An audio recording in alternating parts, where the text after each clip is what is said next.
नमस्कार, आम्ही शिक्षक वृंद जिल्हा परिषद शाळा धाकटी डांगी दिनांक 12/5/25 रोजी स्वातंत्र्य दिनानिमित्त आमच्या शाळेत जी वक्तृत्व स्पर्धा झाली त्यातील आम्ही काही नंबर काढलेले आहेत। काही विशेष विद्यार्थ्यांना आज तुमच्यासमोर ऐकण्याची संधी देत आहोत। त्या संधीचा आपण नक्कीच उपयोग करून घ्या अशी मी इच्छा व्यक्त करते। आणि आमच्या वक्तृत्व स्पर्धेतील काही जे गिरे आहेत त्यांचं भाषण आज आपण ऐकून घ्यावे अशी मी तुम्हाला सर्वांना विनंती करते।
प्लेटची लागण झाली। 10 मार्च 1897 रोजी त्यांना काळाने या जगातून राहून घेतले। त्यांची प्राणज्योत मावळली।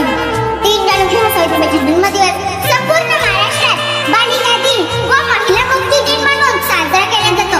10 मार्च 1998 रोजी सावित्रीबाईंच्या 146व्या जन्मदिवसानिमित्त मुघल युद्ध करून मुघलांना त्यांना अभिवादन केले। सावित्रीबाई यांच्या कार्यानंतर यांच्या शक्ती समान निर्माण होण्याची प्रेरणा देते व शास्त्री शक्तीचा पुन्हा या माऊलीला माझा मानाचा मुजरा श्री गांधीला ज्ञानदेवनी साक्षात केल्या भगिनी, श्री गांधीला ज्ञानदेवनी साक्षात केल्या भगिनी, त्याची शेवट अशी सावित्री जय हिंद जय भारत। आम्ही जिल्हा आता स्वातंत्र्य दिनानिमित्त आपल्यासमोर सादर करत आहे वारी पराग तांडे भगतसिंगांचे क्रांतिकारी विचार।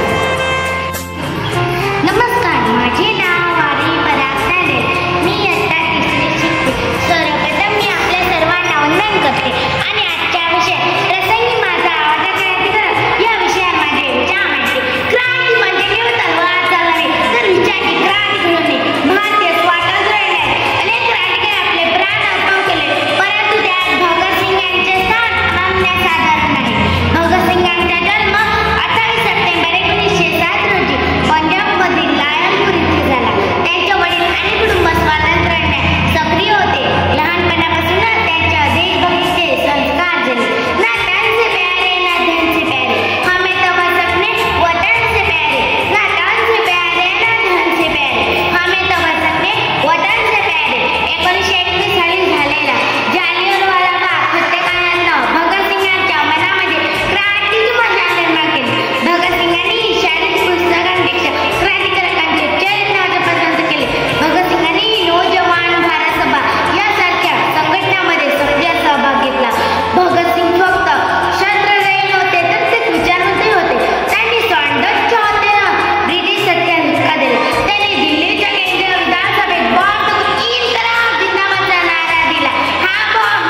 शेवट. त्यावेळी राणीने मैं मेरी झांसी नहीं दूंगी, मैं मेरी झांसी नहीं दूंगी असे स्फूर्तिदायक उद्गार काढले. जय हिंद. स्वातंत्र्य दिनानिमित्त आमची मनस्वी सुरेंद्र राबर इयत्ता 2रीची विद्यार्थिनी आपल्यासमोर शिवविचार मांडणार आहे. धन्यवाद. सैतेचा राजा, शत्रूचा कंदलिका, जिजाऊचा पुत्र, अखंड भारताचे आराध्य दैवत छत्रपती शिवाजी महाराजांना माझा मानाचा मुजरा, माझा मानाचा मुजरा. सन्माननीय व्यासपीठ, सर्व गुरुजन वर्ग आणि येथे जमलेले माझे बालमित्र यांना माझा नमस्कार. असा एकमेव राजा ज्याने स्वराज्य निर्माण केलं, शत्रूंना पाणी पाजलं आणि समाजातल्या प्रत्येक स्त्रीला सन्मान दिला. एक काळ असा होता की मुघल आपल्या मराठी सैनिकांचा विरोध करत होते, स्त्रियांवर अत्याचार होत होते, सर्व जनता लोटून निघाली होती. त्यावेळी राजा, शत्रूचा कर्णधार, जिजाऊचा पुत्र, अखंड भारताचे आराध्य दैवत छत्रपती शिवाजी महाराजांना माझा मानाचा मुजरा, माझा मानाचा मुजरा. सन्माननीय व्यासपीठ, सर्व गुरुजन वर्ग आणि येथे जमलेले माझे बालमित्र यांना माझा नमस्कार.